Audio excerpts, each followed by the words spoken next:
So is there a kind of step-by-step approach to video production? Well, I think there is. First of all, I think you've got to start to write in the format that suits you. So it depends how you've been trained or who you've been trained by. So in advertising terms, it's often with a storyboard. In PR terms, from my own experience, it's through a treatment, what I would call a treatment.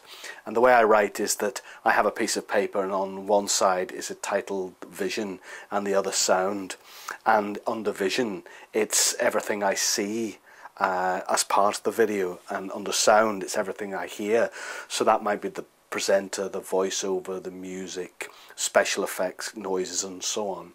And when I've written it, and that might take, literally, it might take 5 minutes, it might take 5 days, it might take 5 weeks, but I would share ideas, obviously, with the crew, and in particular the cameraman, woman, and the editor, because they're the people who you'll be working with, in particular, and will be filming it and will be editing it. So they have a major input, I think, to the creativity process. Then, quite often, you would present this to the client, and he or she would make changes, make suggestions, and get agreement. And they'd make a comment on the pictures, the close-ups that you're going to take, the general footage. They might give opinion on the actual copy itself, make opinion about the music and all aspects of the video, because you often find that clients are fascinated by the video process and want to get involved. And then, of course, I would do a recce of where we're going to film, who we're going to film with.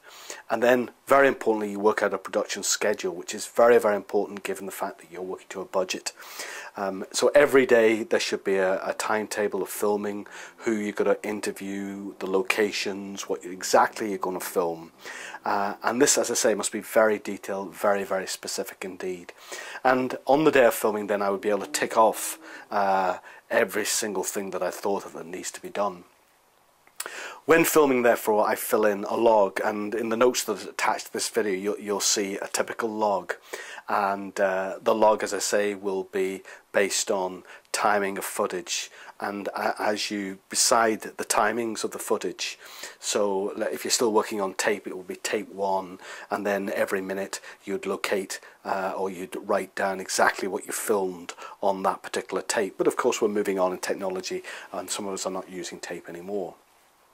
When back home or in work or whatever, you complete a paper edit, and that basically is putting the whole process together. So you have your film footage and you have your script, and basically I take the script and I add beside the script every piece of film that I associate with the script. So I start to sort of build a montage that I can then take and log onto the computer, or log with the editor the actual wording, and then each piece of film beside it that's going to be put in. And then, of course, we start to edit itself in the studio, and that's where the editor becomes so important. Now, as far as yourselves are concerned at the University of Ulster, you're very lucky. You have brilliant cameramen and editors to work with, and what I would encourage you to do is listen to them as well as you learn and go through the process, and take what they have to say.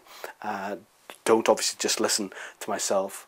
And check your notes, read over your notes and all the advice that is given by myself, and the technical support that you're going to have.